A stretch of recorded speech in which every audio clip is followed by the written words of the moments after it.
Cette proposition de loi, elle est née d'un travail qui a été engagé quand j'étais Premier ministre avec mon gouvernement pour lutter contre la délinquance des mineurs après, vous vous en souvenez, les émeutes de l'été 2023.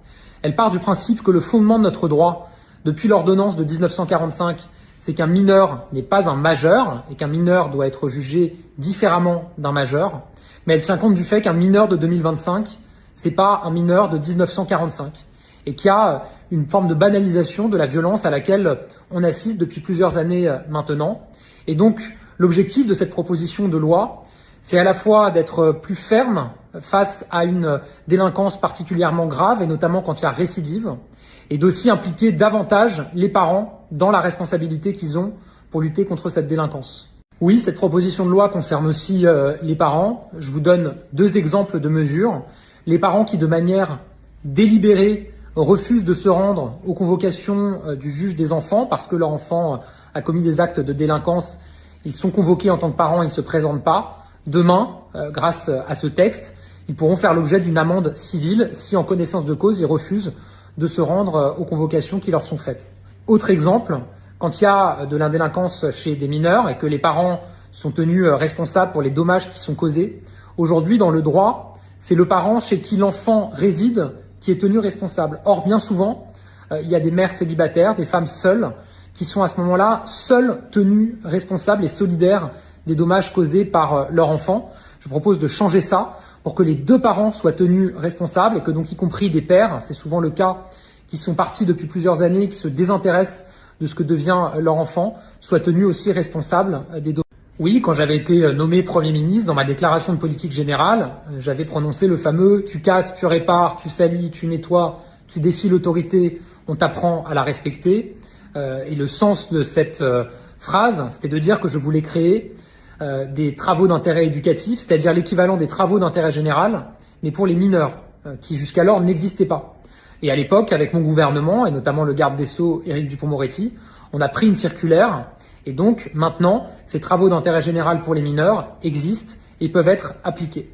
Supprimer purement et simplement l'excuse de minorité, ça voudrait dire qu'on juge les mineurs comme les majeurs et donc mettre fin à notre justice pénale des mineurs.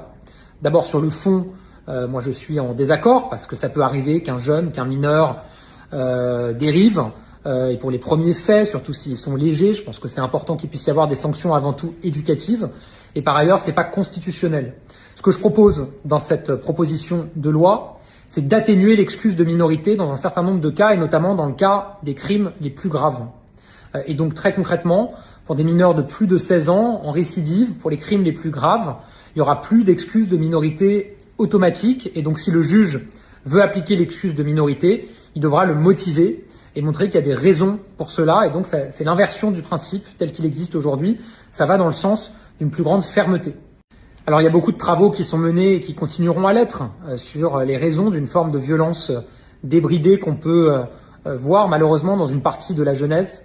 Probablement que les réseaux sociaux apportent une forme de banalisation de la violence à travers un certain nombre de contenus violents ou haineux. Et c'est pour ça qu'on doit continuer à responsabiliser les plateformes pour qu'elles puissent modérer et retirer ces contenus. Je pense qu'il y a d'autres facteurs, une forme de démission de certains parents également. Et puis il y a une autre responsabilité évidemment qui est celle de l'école et de l'éducation nationale. Et donc évidemment qu'aussi on doit continuer à agir dans ce domaine-là. Merci à tous pour votre participation à cette séance de questions-réponses. Je sais qu'il y avait beaucoup d'autres questions.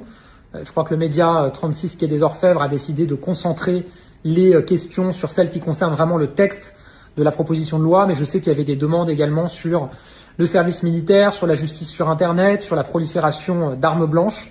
C'est des sujets qui évidemment sont très importants et j'aurai l'occasion, soit si je suis réinvité sur le compte de 36 Quai des Orfèvres, soit sur mes comptes sur les réseaux sociaux, de répondre à toutes ces questions dans des prochaines séances de questions-réponses. Merci à tous.